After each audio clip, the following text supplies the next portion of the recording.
Bonjour et bienvenue sur Storylific, le podcast 100% outdoor. Dans ces 2 extraits de l'épisode 96, le skipper Jérôme Delire nous parle du choix de Roxy, leur voilier de régate, pour faire leur tour du monde en mode minimaliste et actif, ainsi que des mers du Sud et leurs dantesques particularités. Si cela te plaît, je te donne rendez-vous dans l'épisode 96 pour la version complète de l'interview.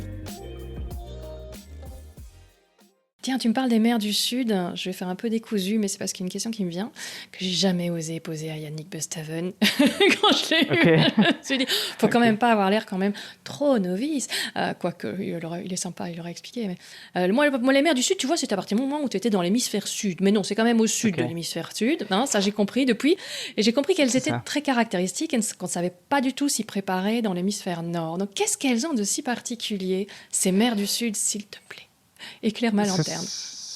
Alors évidemment, j'ai absolument pas la prétention d'avoir les connaissances de Yannick Busthaven, mais en tout cas, dans notre tour du monde, on a déjà pu voir un petit peu ce que ça donnait au niveau de l'océan Indien. Et quand on a rejoint l'Afrique du Sud, et c'est clairement ce qui diffère vraiment, c'est il y a aucune terre en fait quand les dépressions sont du côté de l'Antarctique, et quand elles circulent, il y a aucune terre pour contrôler ou pour réduire ces gros impacts dépressionnaires. Il n'y a pas beaucoup de territoire, quoi. Et donc ces dépressions en fait prennent vite de l'ampleur et créent des conditions absolument dantesques la plupart du temps. Donc ici, dans un tour du monde d'ouest en est, donc par les 3 caps en prenant l'Antarctique comme bouée, dans un parcours comme le Vendée Globe, on part toujours pour essayer évidemment de naviguer durant les 3 mois de haute saison, hors risque de cyclonique, etc., et de gros problèmes météo, sans quoi ce serait évidemment du suicide, quoi. Mais ce qui diffère vraiment, c'est ça, c'est la violence des dépressions et la violence de l'état de la mer, en fait, qui prend énormément d'ampleur. Pour vous donner une idée, par exemple, les grandes vagues que les surfeurs professionnels surfent à Hawaï, les vagues d'Hawaï proviennent en fait, naissent au cœur de l'Antarctique, en fait, sur les côtes de l'Antarctique. Et donc, elles traversent, elles traversent l'hémisphère sud, elles traversent l'hémisphère nord et elles arrivent pour frapper Hawaï, en fait. Et donc, la puissance de ces vagues qui circulent sans terre pour les stopper s'amplifie et ça donne lieu à des conditions extrêmes. Et ça, c'est toute la difficulté de ce genre de projet, c'est qu'on ne sait pas reproduire ici ces conditions dans l'hémisphère nord. Et donc, c'est ça qui est très compliqué, c'est qu'on est vraiment dans une préparation, on s'élance clairement dans l'inconnu, ou à défaut, seules les personnes qui ont été dans ce genre de région avant peuvent en témoigner et peuvent expliquer ce qu'il en est, quoi.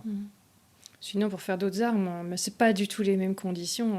J'ai appris que le golfe de Gascogne était quand même un phénomène connu mondialement comme étant aussi tout à fait. pas de la petite bière, mais c'est pas du tout le même type de vague et de conditions, mais c'est une solide décollage aussi.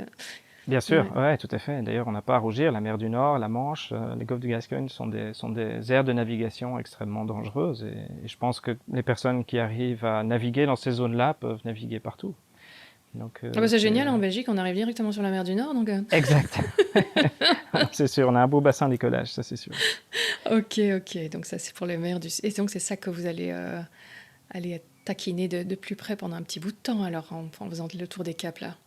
Oui, voilà, alors mon prochain projet c'est ça, c'est partir seul, sans escale et sans assistance, pour faire le tour du monde par les 3 grands caps. Ouais.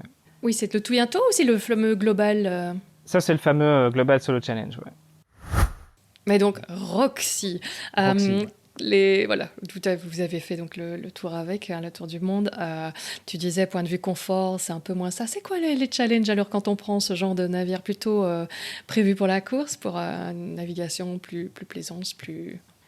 Nous, notre objectif, c'était de rester assez léger, parce qu'un bateau, c'est aussi quelque chose qui se mouvoie sur l'eau à l'aide du vent. Donc, au plus on est léger, au plus on se mouvoie rapidement et avec aisance et contrôle. Et donc, pour nous, on voulait absolument pas tomber dans les excès et les extrêmes de la croisière qu'on voit souvent avec les gros arceaux, les gros annexes derrière qui sont attachés un peu n'importe comment. En fait, on n'était pas du tout dans cet objectif-là. On voulait absolument avoir le moins possible et faire le plus de choses avec le moins possible, quoi. vivre sur un bateau, on se rapproche très fort du concept du minimalisme en fait. Et on s'est rendu compte au fil des années que clairement on embarque toujours trop. D'ailleurs, il y a des choses dans notre bateau qui étaient en trop. Et donc, nous, notre confort, c'était axé vraiment sur la légèreté du bateau, quoi. Attends, justement, le fameux Brieg, là, pour la rando aussi, il apprend aussi un peu aux gens à faire leur premier pas dans les grandes randonnées, etc. Donc, il dit on emporte toujours trop, là aussi, dans le sac à dos. Il dit on emporte le poids de sa peur. Et ça, je trouve ça très, très beau comme ça, c'est une belle phrase. Formulation. Ouais, tout à fait. C'est la même chose partout. Ouais. Clairement. Et donc pour le bateau aussi. Mais t'es quand même pas au truc où, comme on voit justement dans les bateaux du Vendée Globe, où t'as une couchette sur le long à gauche et une autre sur le long à droite, hyper inconfortable. Vous avez quand même un minimum d'aménagement plaisancier. Dans Roxy, on a fait un tour du monde pendant 2 ans et demi. On n'avait pas d'eau chaude à bord, par exemple. Et on n'avait pas de lit double non plus. Parce que l'espace de stockage dans le bateau était d'abord privilégié pour le stockage des voiles, des vivres et des pièces détachées, etc., plutôt que d'avoir une couchette double. Donc on a fait en fait vraiment tout ce choix, et ce sacrifice, on va dire, vraiment plus axé pour le plaisir de navigation. Donc c'est sûr, on avait en termes de confort, on n'avait pas grand-chose, quoi. Vous aviez vraiment alors couchette à gauche, couchette à droite, des deux côtés. Oui, on a dormi séparément pendant tout le voyage. Ouais. Ah bah voilà, écoute, peut-être ça évite certaines disputes. Exact. Si cela t'a plu, on se retrouve pour la version complète dans l'épisode 96. N'hésite pas à en parler à un ami ou à un inconnu pour les plus audacieux.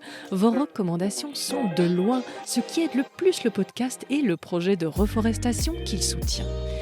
Vous repartagez beaucoup, nous sommes de plus en plus nombreux. Merci du fond du cœur pour cela. C'est clairement vous qui me permettez de planter des arbres avec vos oreilles et celles de vos amis. Vous êtes formidables. Tu peux aussi t'abonner à la newsletter ou aux réseaux sociaux de Storylific. Les liens sont dans les notes, cela nous permet de rester en contact. Et tu peux écrire un avis sur ta plateforme d'écoute. Les recommandations, ici aussi, aident beaucoup le podcast à se faire connaître. Quoi que tu fasses aujourd'hui, fais le bien. À bientôt.